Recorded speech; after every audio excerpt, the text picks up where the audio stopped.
क्या आपने कभी सोचा है कि जब डायनासोर इस धरती पर घूम रहे थे तब भगवान कहाँ थे? अगर ईश्वर ने इस दुनिया को बनाया तो क्या उन्होंने डायनासोर को भी बनाया था? अगर हाँ, तो फिर वे नष्ट क्यों हुए और क्या इसका जिक्र हमारे धार्मिक ग्रंथों में मिलता है? आज हम विज्ञान, धर्म और तर्क की मदद से इस रहस्य को समझने की कोशिश करेंगे। वीडियो को अंत तक जरूर देखें, क्योंकि इसका उत्तर आपके सोचने के तरीके को बदल सकता है। वैज्ञानिकों के अनुसार डायनासोर इस धरती पर करीब 23 करोड़ साल पहले आए थे। वे लगभग 16 करोड़ साल तक धरती पर राज करते रहे, फिर अचानक 6.5 करोड़ साल पहले विलुप्त हो गए। इनकी विलुप्ति का सबसे बड़ा कारण माना जाता है एक विशाल क्षुद्र ग्रह एस्ट्रॉइड का पृथ्वी से टकराना, जिससे भयंकर जलवायु परिवर्तन हुआ। वैज्ञानिकों ने इनका अस्तित्व फॉसिल्स, हड्डियों के अवशेष और भूगर्भीय परतों से सिद्ध किया है। लेकिन एक सवाल उठता है, क्या डायनासोर का जिक्र किसी धर्म या धार्मिक ग्रंथ में मिलता है? हिंदू धर्म में सृष्टि की अवधारणा है, जिसमें ब्रह्मा जी को सृष्टि का रचयिता माना गया है। वेदों और पुराणों में पृथ्वी के विभिन्न युगों की बात की गई है: सतयुग, त्रेता युग, द्वापर युग और कलयुग। भगवत पुराण में कहा गया है कि धरती पर पहले भी कई प्रजातियां आईं और नष्ट हुईं। कुछ लोग मानते हैं कि नागलोक या राक्षस युग का जिक्र कहीं न कहीं डायनासोर से जुड़ा हो सकता है, लेकिन इसका कोई स्पष्ट प्रमाण नहीं है।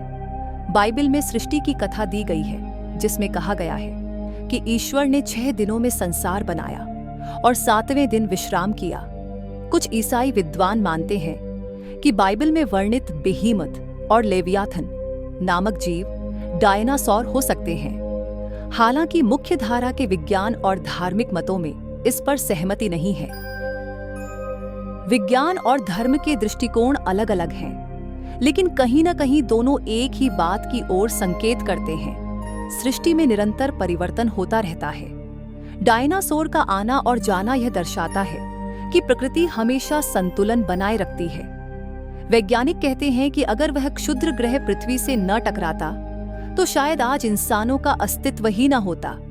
इसका मतलब है कि ईश्वर, अगर वे हैं, तो वे बदलाव के नियम के अनुसार काम करते हैं। ये सवाल थोड़ा दार्शनिक है। क्या डायनासोर का अंत किसी दिव्य योजना का हिस्सा था? अगर कोई ईश्वर है, तो क्या उन्होंने यह सुनिश्चित किया कि एक नई प्रजाति, मनुष्य, धरती पर उभरे?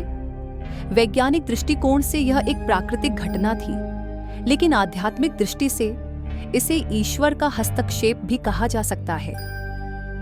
तो दोस्तों, ये सवाल कि जब डायनासोर थे तब भगवान कहाँ थे, इसका उत्तर विज्ञान और धर्म दोनों में अलग-अलग तरीकों से दिया गया है। हो सकता है कि भगवान ने उन्हें बनाया हो, या हो सकता है कि प्रकृति ने अपने हिसाब से बदलाव किए हों। आपकी क्या राय है? क्या भगवान डायनासोर के समय भी थे, या यह सब प्रकृति का एक हिस्सा था? हमें कमेंट में अपनी राय जरूर बताएं। और अगर आपको यह वीडियो पसंद आया हो तो इसे लाइक करें, शेयर करें और हमारे चैनल को सब्सक्राइब करें। मिलते हैं अगले रोमांचक वीडियो में।